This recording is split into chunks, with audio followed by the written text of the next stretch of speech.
Hello friends, आज के नए वीडियो में आपका स्वागत है। आज हम बात करेंगे एक डिजीज के बारे में जिसका नाम है डिस्पनिया।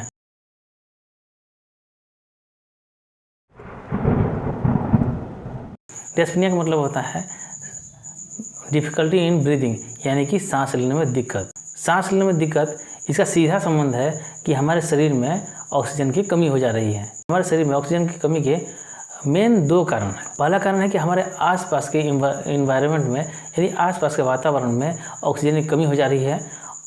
और दूसरा कारण है जो ऑक्सीजन कैरी करते हैं, जिस अंग द्वारा हम ऑक्सीजन ग्रहण करते हैं, जिस अंग द्वारा हम ऑक्सीजन लेते हैं, उस अंग या फिर उस ऑर्गन का कोई प्रॉब्लम हो जाए या उस ऑर्गन का कोई डिजीज या कुछ बीमारी हो जाए, जिसकी वजह से हम सांस नहीं ले पाएंगे ठीक से और हमारे शरीर में ऑक्सीजन की कमी हो जाएगी और हमें सांस लेने में दिक्कत महसूस होगी, यानी हमें घुटन महसूस होगी।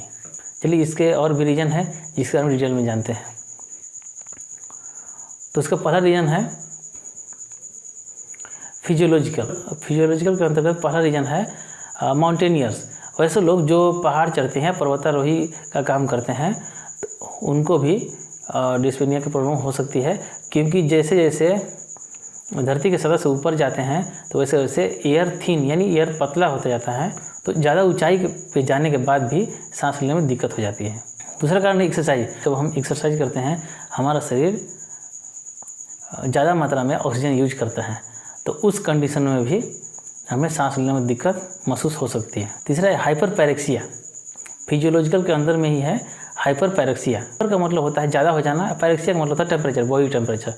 इस कंडीशन में हमारा शरीर का बॉडी टेम्परेचर हाई हो जाता है, यानी कि हमारा बॉडी टेम्परेचर बढ़ करके 106.7 फ़ारेनहाइट या 41.5 डिग्री सेल्सियस पर पहुंच जाता है। इस कंडीशन को हाइपरपैरेक्सिया बोलते हैं, जिसमें हमें सांस लेने में प्रॉब्लम महसूस होती है। इसका नेक्स्ट कारण है एनीमिया।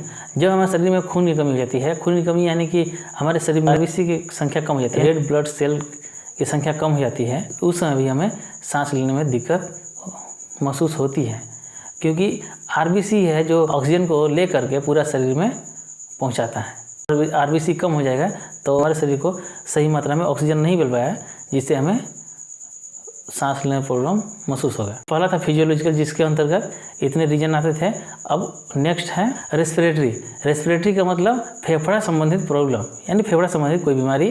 और रेस्पिरेटरी के अंदर में अभी कुछ रीजन है जिसके बारे में बात करते हैं। इससे पहला है एयरवे ऑब्स्ट्रक्शन, यानी कि जो जहाँ से हम सांस लेते हैं, यानी कि नाक से लेकर के, नाक या मुंह से लेकर के फेफड़ा तक, उसके बीच में जो पाइप होती है जिसके थ्रू हम ऑक्सीजन लेते हैं, अगर उस पाइप में कोई प्रॉब्लम हो जाए या फिर कोई ऑब्स्ट्रक्शन हो जाए या फिर उसमें कुछ रुकावट हो जाए, तो उस कंडीशन को बोलते हैं एयरवे ऑब्स्ट्रक्शन। जिस पाइप से हम सांस लेते हैं उसको बोलते हैं ट्रैकिया।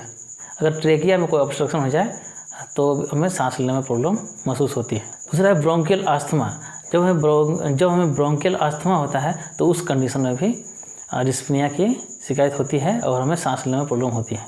पल्मोनरी इन्फेक्शन, फेफड़ा का कोई भी इन्फेक्शन हो जाए, उस कंडीशन में भी हमें सांस लेने में दिक्कत होती है।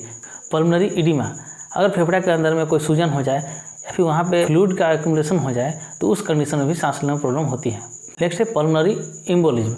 पल्मोनरी एम्बोलिज्म उस कंडीशन को कहते हैं जिस कंडीशन में फेफड़ा और हार्ट को जोड़ने वाले आर्टरी या वेन में ऑब्स्ट्रक्शन हो जाए, यानी उसमें कोई रुकावट आ जाए, इस कंडीशन को पल्मोनरी एम्बोलिज्म बोलते हैं।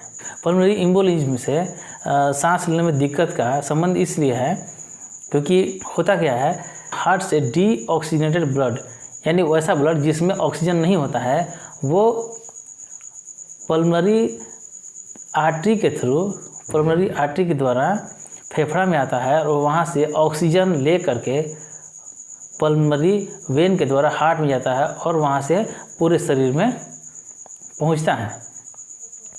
जब पल्मोनरी आर्टरी या वेन का कोई ऑब्स्ट्रक्शन हो जाए, इस कंडीशन में जो ब्लड होता है वो फेफड़ा में नहीं आ पाता है और वहाँ से ऑक्सीजन कैरी करके नहीं ले जा पाता है और पूरा शरीर में वो नहीं दे पाता है, जिससे हमारे पूरे शरीर में ऑक्सीजन की कमी हो जाती है और हमें सांस लेने में प्रॉब्लम या घुटन महसूस होती है। पहला था फिजियोलॉजिकल प्रॉब्लम, दूसरा था रेस्पिरेटरी। अब तीसरा प्रॉब्लम है कार्डियक प्रॉब्लम, यानी हार्ट संबंधित प्रॉब्लम, हार्ट संबंधित दिक्कत। पहला है एक्यूट मायोकार्डियल इन्फेक्शन। तो मायोकार्डियल इन्फेक्शन में भी सांस लेने में प्रॉब्लम होती है, क्योंकि उसमें हार्ट ठीक से काम नहीं कर पाता है, ऑक्सीजन है वो पूरे शरीर में ठीक से नहीं पहुंच पाता। Next left ventricle failure. Left ventricle failure के कंडीशन में भी हमारे शरीर को सही मात्रा में ऑक्सीजन नहीं पहुंच पाता है। नेक्स्ट है कॉन्जेनाइटल साइनोटिक हार्ट डिजीज। इसका मतलब होता है, कॉन्जेनाइटल का मतलब होता है जन्मजात, यानी कि वैसे हार्ट डिजीज जो बच्चे में जन्म के समय से ही होता है उसको कॉन्जेनाइटल साइनोटिक हार्ट डिजीज बोलते हैं। इस कंडीशन में भी डिस्पनिया यानी कि सांस लेने में प्रॉब्लम की शिकायत हो सकती है। अब पहला था फिजियोलॉजिकल, दूसरा रेस्पिरेटरी, तीसरा कार्डियक, अब है मेटाबॉलिक डिसऑर्डर। इसमें होता है डायबिटिक। अगर कोई डायबिटिक पेशेंट है तो उसमें क्या होगा कि वो ब्लड में शुगर की मात्रा ज़्यादा हो जाएगी, उसको हाइपरग्लाइसेमिया बोलते हैं। तो उस कंडीशन में भी ब्लड जो है वो सही मात्रा में, पूरी मात्रा में ऑक्सीजन को बॉडी पार्ट तक नहीं पहुंचा पाएगी, तो इसमें भी बॉडी में ऑक्सीजन की कमी हो जाएगी और पेशेंट को सांस लेने में दिक्कत की शिकायत हो सकती है।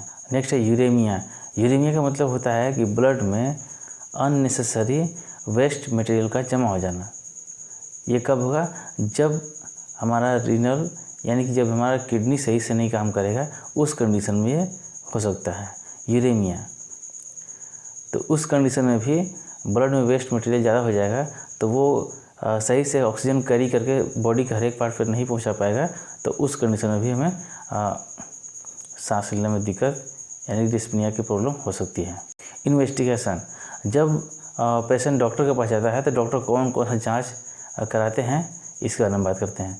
सबसे पहले तो डॉक्टर ऑक्सीजन लेवल चेक करते हैं। ऑक्सीजन लेवल इसलिए चेक करते हैं कि बॉडी में ऑक्सीजन की कितनी मात्रा कम हुई है, इसको जानने के लिए। एक्सरे इसलिए करते हैं कि एक्सरे करने से फेफड़ा का इन्फेक्शन का पता चल जाता है। सीटी स्कैन भी इन्फेक्शन को जानने के लिए करते हैं। ईसीजी हार्ट को चेक करने के लिए कि हार्ट कैसा फंक्शन कर रहा है, उसके लिए ईसीजी चेक करते हैं। ब्लड टेस्ट करते हैं। ब्लड टेस्ट से बहुत सारे डिजीज का पता चलता है।